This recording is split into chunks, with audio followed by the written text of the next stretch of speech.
Service pensioners association Kunnathur മണ്ഡലം നേതൃസംഗമം നടത്തി. UDF സ്ഥാനാർത്ഥി ഉല്ലാസ് കോവൂരിന്റെ തെരഞ്ഞെടുപ്പ് പ്രചരണാർത്ഥമാണ് നേതൃസംഗമം നടത്തിയത്. ഭരണിക്കാവ് കോൺഗ്രസ് ഭവനിലാണ് KSSPA കുന്നത്തൂർ നിയോജകമണ്ഡലം കമ്മിറ്റിയുടെ നേതൃസംഗമം സംഘടിപ്പിച്ചത്. UDF സ്ഥാനാർത്ഥി ഉല്ലാസ് കോവൂരിന്റെ തെരഞ്ഞെടുപ്പ് പ്രചരണാർത്ഥമായിരുന്നു നേതൃസംഗമം. Congress block president Y Shajahan ഉദ്ഘാടനം ചെയ്തു. ഇന്ന് നമ്മുടെ കേരളത്തെ സംബന്ധിച്ച് പറഞ്ഞാൽ യഥാർത്ഥത്തിൽ ജനിച്ചു വീണ കുട്ടികൾ മുതൽ അസംതൃപ്തരാണ്. നമ്മൾ ഓരോരുത്തരും സകല മേഖലയുള്ള ആളുകളും അസംതൃപ്തരാണ്.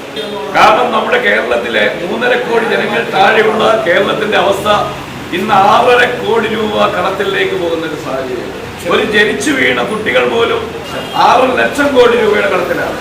അപ്പോൾ ജനിച്ചു വീഴുന്ന കുട്ടികൾ പോലും ഏകദേശം 2 ലക്ഷം രൂപയുടെ കടത്തിലേക്ക് എത്തി നിൽക്കുന്ന ഒരു സാഹചര്യം. ജയചന്ദ്രൻ പിള്ള അധ്യക്ഷത വഹിച്ചു.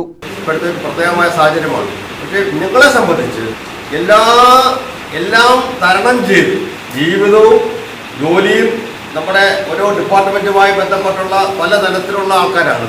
ഇതെല്ലാം തരണം ചെയ്ത് അവസാനം വിശ്രമ ജീവിതം ആ സമയത്താണ് നമ്മൾ ഇതുമായി ബന്ധപ്പെടുന്നത്. അപ്പോൾ നിങ്ങൾക്ക് നിങ്ങളുടേതായ എല്ലാ ഉത്തരവാദിത്വവും പക്വതയും ഉത്തരവാദിത്വ ബോധവും ഇപ്പോൾ തന്നെ 10 എന്ന് പറഞ്ഞാൽ 10:30 നിങ്ങളുടെ വന്നിരിക്കും. കാര്യം 10 മണി എന്ന് പറഞ്ഞാൽ 10 മണിക്ക് ഓഫീസിൽ ചെല്ലുന്നതിന് 11 മണിക്ക് ചെന്നാൽ ചിലപ്പോൾ ആ ലീവായി പോകില്ലേ. Kunnathur block president professor Chandrasekharan Pillai മുഖ്യ പ്രഭാഷണം നടത്തി. മുഹമ്മദ് കുഞ്ഞ്, സോമൻ പിള്ള, അർത്തീൽ അൻസാരി, ഉണ്ണികൃഷ്ണപിള്ള, അസുറ ബീവി, ബാബുരാജ്, ശൂർനാട് വാസു, ലീലാമണി, അബ്ദുൽ സമദ്, സുരേഷ് കുമാർ, ജോൺ മത്തായി തുടങ്ങിയവർ പങ്കെടുത്തു. News bureau, Sasthamkotta.